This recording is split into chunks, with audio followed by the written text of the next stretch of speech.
भरतपुर में करीब 309.87 करोड़ रुपए की विकास परियोजनाओं को लेकर महत्वपूर्ण बैठक आयोजित हुई। RUIDP के पंचम चरण में शहर की सीवरेज, जल भराव, सफाई और यातायात सुधार पर चर्चा की गई। जनप्रतिनिधियों ने खराब सीवरेज, धंसती सड़कों और गंदगी का मुद्दा उठाया। अधिकारियों ने भरोसा दिलाया कि नई परियोजनाओं में गुणवत्ता और जवाबदेही पर विशेष ध्यान दिया जाएगा। बैठक में कहा गया कि जन सुझावों के आधार पर विकास कार्यों की कार्ययोजना तैयार की जाएगी ताकि शहर को बेहतर बुनियादी सुविधाएं मिल सकें।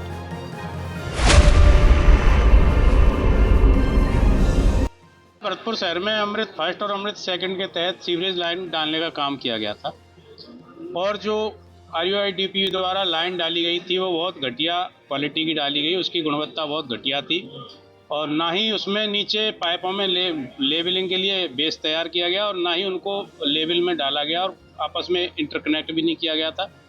फर्स्ट फेज की लाइन चालू करने के लिए सेकंड फेज चलता रहा, उसके बाद भी अलग से टेंडर लगाने पड़े, तो सरकार के और निगम के पैसे का अपव्यय होता है। पूर्ववर्ती सरकार में जो भी अधिकारी कर्मचारी रहे उनकी कोई जिम्मेदारी तय नहीं हुई, तो हमने यही आग्रह किया था कि इस सरकार में संवेदनशीलता और जागरूकता के साथ काम किया जा रहा है। जनप्रतिनिधियों से सुझाव मांगे जा रहे हैं, तो हमको ऐसा काम करना चाहिए जिससे सरकार का और जनता के पैसे का नुकसान नहीं हो और भविष्य में जो गलतियां हुई वो वर्तमान में नहीं हो। उसके लिए हमने पूर्ववर्ती सरकार में जो अनियमितता हुई, घोटाले हुए, उनको संज्ञान में लाया है। जिन अधिकारी कर्मचारियों ने लापरवाही बरती उनकी जिम्मेदारी तय करने की मांग की है। इस विषय को हमने उठाया। आज इसमें ADM साहब और अपने एक्शन साहब बैठे थे। RUIDP की एक कार्यशाला थी।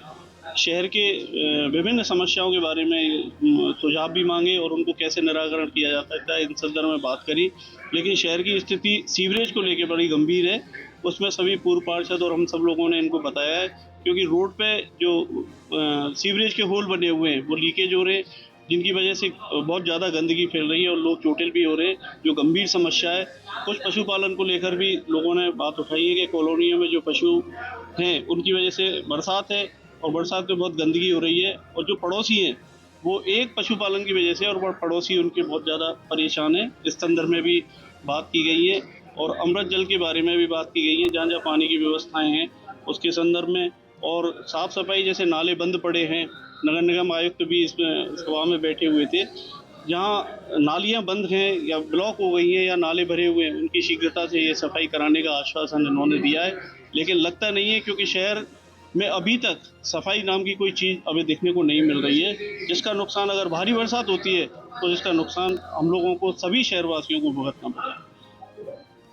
ये रखा गया था, जो कुछ खामियां रह गई हैं उनको हम सही कराएंगे पूर्व की, और आगे इन खामियों को दूर करने के लिए नए प्रोजेक्ट में नए प्रावधान लेंगे जिससे खामियां न रहे।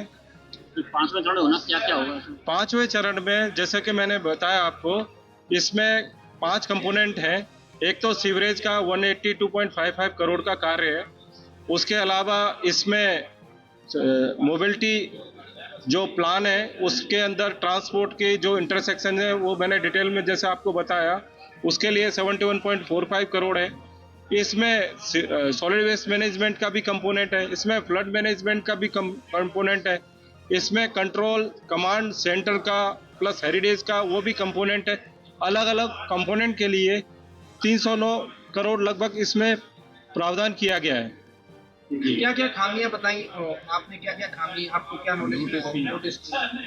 जो खामियां ज़्यादातर उभर के आ रही है वो ये हैं कि जो कहीं कहीं सेटलमेंट हो रहा है रोड का, कहीं कहीं जो लीकेज है और कहीं ओवरफ्लो की समस्याएं।